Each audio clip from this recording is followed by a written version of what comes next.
Olá pessoal, sejam muito bem-vindos ao meu canal. Para quem não me conhece aqui, eu me chamo Camila, eu falo sobre leituras que eu faço com uma certa frequência, sobretudo filosofia. E no vídeo de hoje eu vou falar um pouquinho sobre os sofistas. Se caso vocês gostarem, não deixem de se inscrever no canal ou deixar um joinha, ficarei muito agradecida. Vamos lá. Bom, a gente pode começar pela origem da palavra sofistas, que vem do grego sophistes, que deriva de Sofia, sophos, que significa sabedoria, sábio, ou seja, sapiente, perito do saber. Os sofistas eram um grupo de estudiosos, sábios, que dominavam a técnica da retórica, do discurso. Em troca desse conhecimento, eles pediam um pagamento.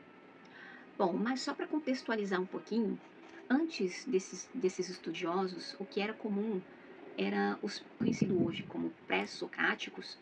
Eles tentavam explicar a origem de todas as coisas através de elementos da natureza. Então a gente tem o Tales de Mileto, que fala que é água, temos também o Heráclito com fogo, o Empédocles, Pitágoras, os filósofos pluralistas e os filósofos do ser.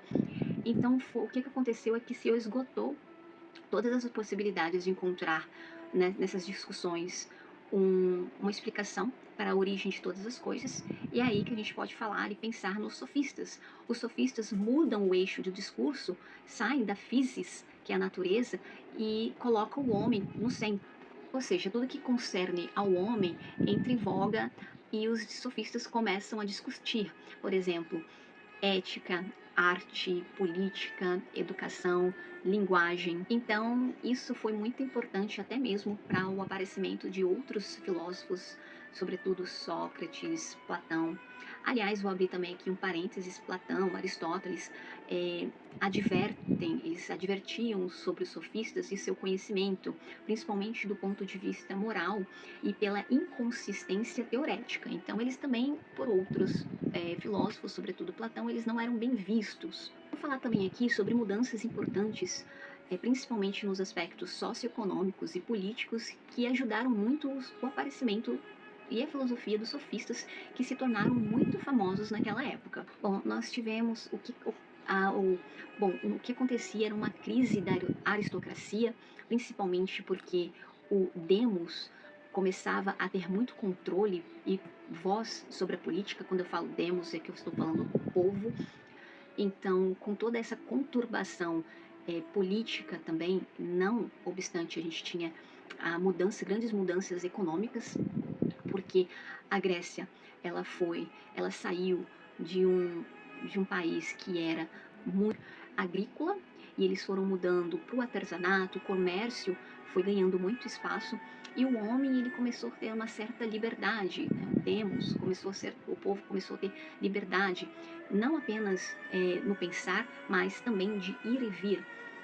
Não obstante, um dos aspectos que foram muito importantes para a mudança também, eram os viajantes. A cidade, sobretudo Atenas, começava a receber muitas outras pessoas, muitos imigrantes. E essas pessoas de outros lugares tinham conhecimentos diferentes, visão de mundos diferentes. Então, os sofistas captar essas mudanças, porque se outrora aquele que tinha, ou seja, areté, aquele que tem excelência nas práticas ou virtude, que significa virtude, que era muito ligada ao nascimento naquela época, com essas grandes mudanças políticas e socioeconômicas, os sofistas foram capazes de captar que, não, essa virtude não vem do nascimento, muito pelo contrário, ela pode vir através do saber, através do conhecimento, ou seja, uma ideia de educação baseada no saber, não aquele vindo do nascimento, apenas por aristocratas. Mas, como eu falei, os sofistas, eles eram muito recriminados por serem andarilhos. Isso sim, isso porque eles não respeitavam o apego pela sua cidade, porque naquela época era muito forte esse apego pela sua cidade, tanto que grandes filósofos eles montavam escolas, eles sediaram escolas em suas cidades, muito diferente dos sofistas, que eram andarilhos, viajantes, espalhando o seu conhecimento, a sua técnica de retórica e os discursos em troca de pagamento. Vou ler aqui um trechinho para vocês entenderem melhor. Eu tenho aqui na página do meu livro História da Filosofia, página 73, que os sofistas manifestavam notável liberdade de espírito em relação à tradição, às normas e aos comportamentos codificados e mostraram ilimitada confiança nas possibilidades da razão. Por esse motivo, foram chamados de os iluministas gregos, expressão que os define muito bem, se oportunamente circunstanciada e historicizada. Aqui é uma opinião do autor, eu não vou me adentrar muito porque ele fez essa comparação e tem uma explicação um pouquinho mais prolongada, mas é só para vocês entenderem que as pessoas os viam de uma maneira diferente, sobretudo, como eu falei, Sócrates e Platão advertiram sobre o conhecimento passado, que era necessário melhor uma consistência, principalmente desse saber, muito diferentemente, por exemplo, de Sócrates, que não considerava os sofistas como os filósofos, porque eles estavam muito centrados em troca, em valores, em coisas materiais, diferentemente da sua filosofia. Naquela época não havia um grupo de sofistas pregando sempre as mesmas coisas. Não, eles se diferenciavam entre si, ideias, tinha algumas coisas análogas, semelhantes, mas diferentes também. Nós temos aqui alguns grupos de sofistas, eu vou ler aqui para vocês. A gente tem os grandes, famosos mestres da primeira geração, que a gente tem o Protágoras e o Gorgias e Pródico, que de forma nenhuma estavam isentos de moral e que o próprio Platão considera dignos de certo respeito. A gente tem os eristas, que levaram à exasperação a questão do ser imoral, eles deram um outro sentido bem interessante, e os sofistas políticos, que usaram ideias sofistas em sentido, diríamos hoje, ideológicos. Então a gente tem esses três grandes grupos.